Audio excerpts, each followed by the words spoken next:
Shut up and sit down.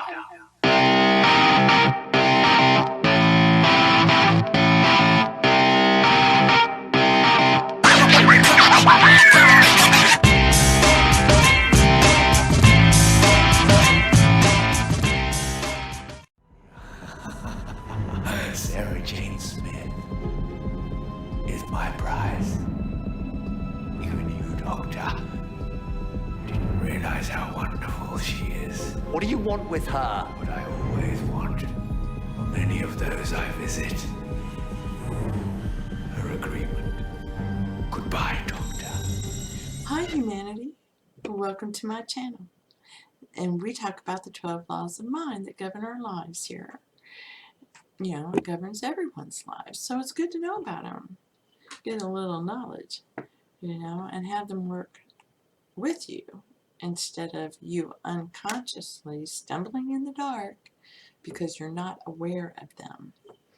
And then they tend to, you know, like Pac-Man. Here you are. We call it karma, we call it fate, we call it getting your ass bitten. You know, whatever you want to call it. A rose by any other name would smell as sweet. And that's a big point to all this. That people misunderstand each other because of the language. But you're really, if you're listening, you know, they're saying the same thing differently. And that involves step one. And I'll put a link to that, you know, below. But there's a playlist. And you can go to that playlist. I'll put the link to the playlist underneath. But this is a 7-step series of a guide. Okay, and a guide is like a recipe. All right, the 10 commandments in the Bible are a guide. Okay, there's truly only 2 commandments, you know, and these are the ones that we call the Shema. And that's to, you know, love your Lord, the one in your heart, you know, with all your heart, with all your soul, with all your being, with all your strength and might, you know, and to love the one in everyone, you know, and that's it. That's it. Easily said, right? But step one is you step back and you've looked at the situation, and I gave a couple of personal examples. And one was dealing with, you know, jealousy. Let's walk through this. How my son walked his daughter through. Look at it like this. You know, you're leaving out a lot of parts. You know, so it's showing how, you know, we react. So step 2 is, now that you step back and looked at it, and it's time to determine what you want. And a lot of people get, you know, wonky about this too. You know, I have to be specific. No, I mean, you have to be specific in your life. You don't have to say, I have to have X, you know, unless you're trying to really see it when it comes. You know, so you get very specific in that instance so that you can see it and say, it is working. I am doing this, you know. And then it's recognizing that Rita's not doing it, okay? It's the one in her heart that does it. And he's playing Rita and everybody else to show imagination, his son, and his son's best friend, the man, what they've been thinking. You know, hey fellers, like that? No. They're such dicks. Oh, you want to see dick? No, Dad. And that's the fear of God. Okay. Oh no. Now, didn't your parents ever do that? I mean, mine did. Oh, you think I'm being mean? Shall I show you mean, Rita? No, Dad, that's okay. That's okay. You know what? I think I'll go outside and play. I just, you know, later. And then go outside and think, that was stupid, Rita. You're asking for it, you know. Damn, don't do that. Okay, I won't do that anymore. You know, so it's going back and looking at how you've always talked to yourself, that's the natural way.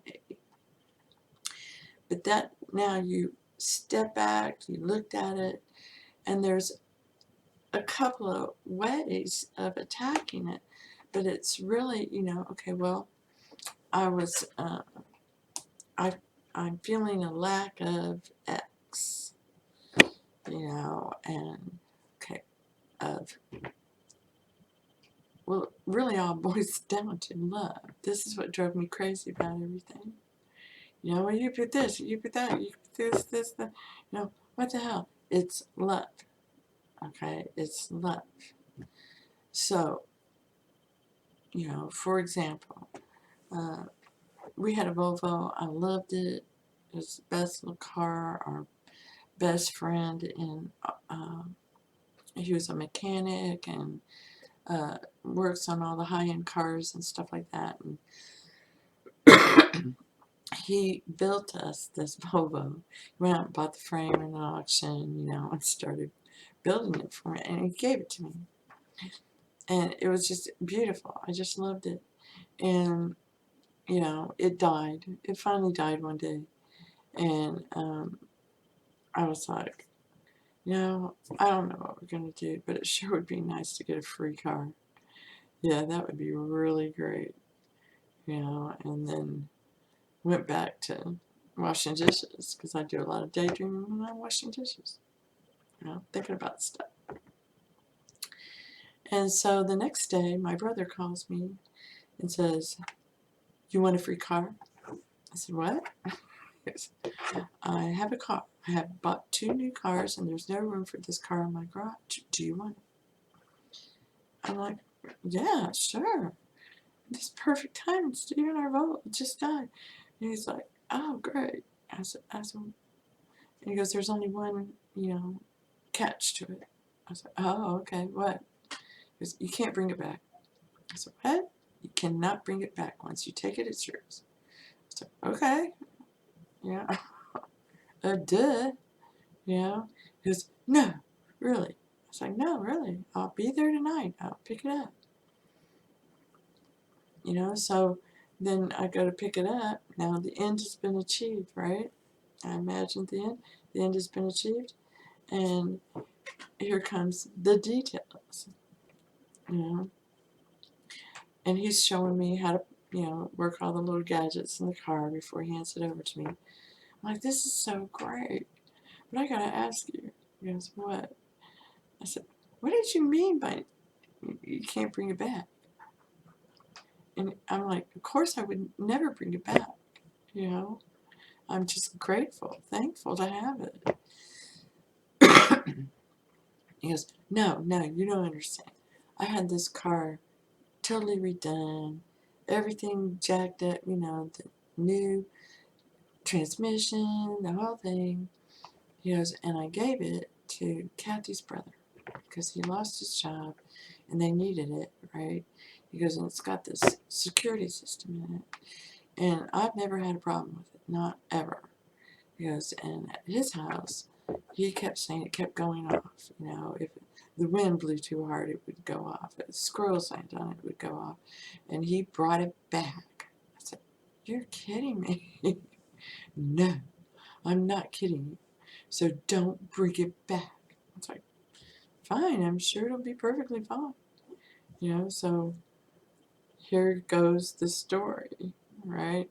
So I go home and I tell my husband all about it. I'm like, "Man, I'm so grateful to have it, It's just a real drag that somebody rejected a gift like that, but, I'll take it, And my husband's like, "Yeah, let's just take it up to the mechanic, have him take that thing out of there, and we won't even never have to deal with it."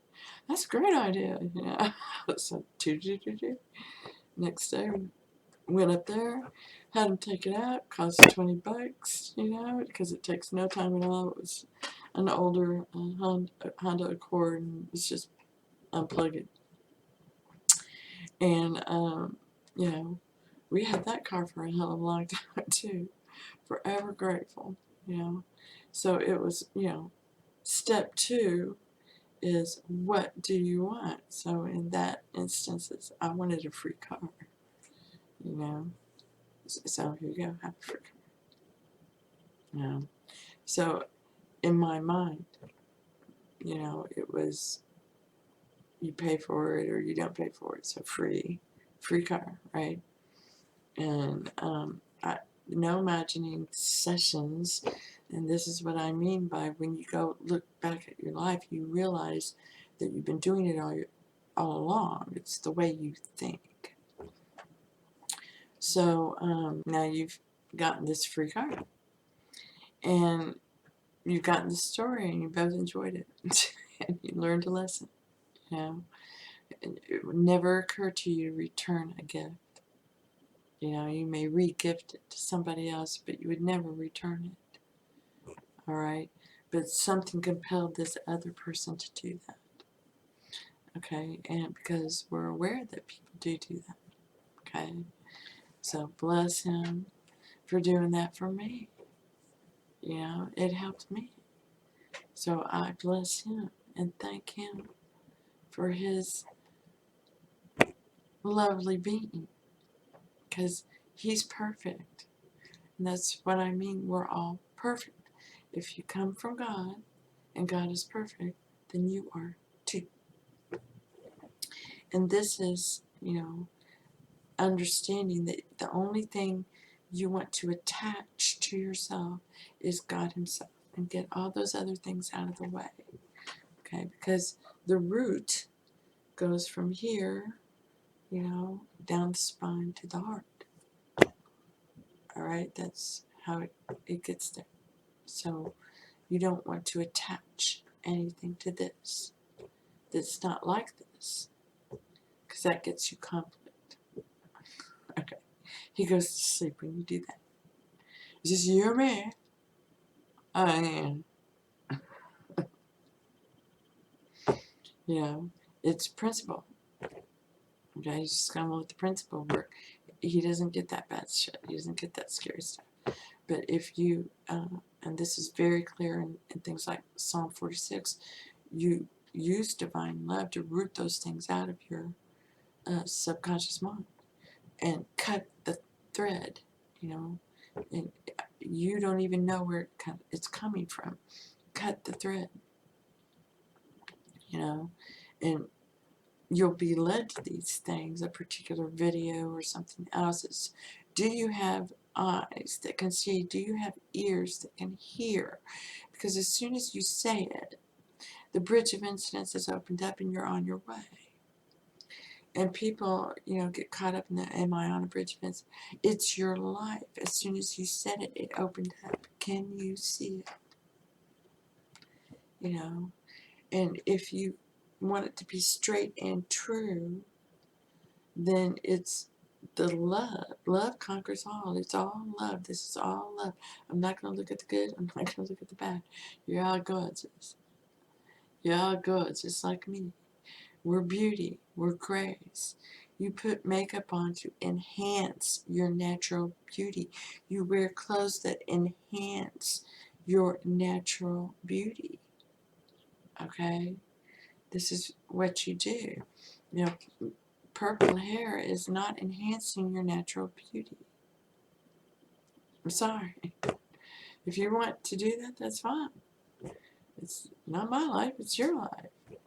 But I have seen girls who had, you know, purple pink hair and nose rings and all kinds of stuff on them and pick up this stuff, and not 6 months later, they're the most gorgeous human beings on the earth.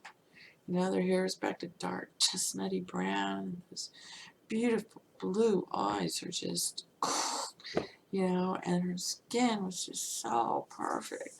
No more rings in her nose. It was just, and her lips had become perfect.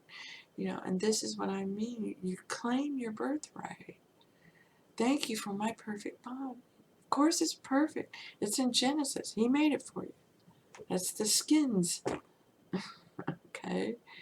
Go on out there, you know, and enjoy life. So, it's, you know, determining what you want. If you're worried about your face and your skin and your beauty and all that other stuff, then it's Thank you for my perfect body. I know you made this body for me. I know you made every organ there is. I bless my body. You know, I love my body. My body's perfect. Thank you for my perfect body. You know? And whatever keeps coming, I don't care what they say. And this is that righteous confidence, you know, righteous judgment is what the Bible refers to it a lot about. So that's what it means. God loves righteous judgment. You know, I'm sure about this. Okay? What the hell do you think? You know, I don't think so. No, it's not how it is. I know how this place works. You know, I know who I am, and I am who I am, and I love who I am. And you know what? That ain't right-minded thinking. That's wrong-minded thinking. No, no, no, no, no. That doesn't belong in the mind of God. You know, you need to go. This is how I was objectively, now being that same way subjectively. Okay? So step 2 is determine what you want. Because you're going to get your righteous judgment on. Okay? And you want it to be good. So if you want it to be good, loving, wonderful, all the time, always flowing to you, you accept that that is how it is. You're one with God. That's how it is, man. It's the nature of my being. I'm a winner. That's just how it is. I'm successful. That's just how it is. And then you see this, you know, like with Peter Fortin, you know, the most interesting man in the world. I mean, it didn't matter what that man did. He was a success. He was successful. This is how it is. I get out of anything, you know, and this is, you know, the love of the cats of Egypt and Rome. You know, I'm like a cat. I have 9 lives. I land on my feet all the time. You got it? Good. You know, I always have what I need. You know, look, spaghetti lady bringing me spaghetti. Yeah. It's claiming that righteously with confidence. Yeah, I don't think so. I know who I am. And it's constantly flowing to me all the time. Because you spent most of your life cutting that flow off, at first it's like you're tapping a little hole, okay? And once that first break happens, it starts tumbling, right? And then it breaks apart, and now the dam's broken, and the flood comes, you know, into your life. And it does. It appears as a trickle at first, you know. At first it's a buck here, and 2 bucks there, then it's 20, then it's 50, then it's, you know, before you know, it's just flowing. It's always flowing into your life. And if you recognize this, then it starts doing that. That's what you're applying. Understand there's nothing better you can do with your time than loving the Christ. Okay? I love my Jesus. He's my sweet. And this is the Song of Solomon. It's just how much I love you. And, you know, past mystic teachers taught that the Song of Solomon was about you insert your desire where the woman is. But the Bible is very clear about this. Okay? Abraham called his imagination Sarah. You name your imagination something. You know, you have an intimate relationship with it. Okay? It's not out there. It's your baby. It's your sweetheart. It's your hero. You hero worship yourself, your God. Okay? That no one else. And that's what that is about, you know. Making something else your God is when you're hero worshiping it. You're, I'll do whatever they say, you know, whatever Neville says, whatever they, you know, you have to find your own way. Because eventually it's not going to work. Because you had an open mind, it will work, and then it won't work. Okay? Because you've risen in consciousness, go find your own way. Don't copy him, find your own way. Okay. and that's what, keep sticking to something because it worked for Neville, or it worked for Joe, or it worked for Tom, so it must work for me. No, it won't. You're not Joe or Tom or Dick or Harry. You're you. Okay? And there's nothing wrong with you. The way you talk to yourself is perfect. Don't try to be like somebody else. Be yourself. So I hope this helps. Blessings to you. And thank you.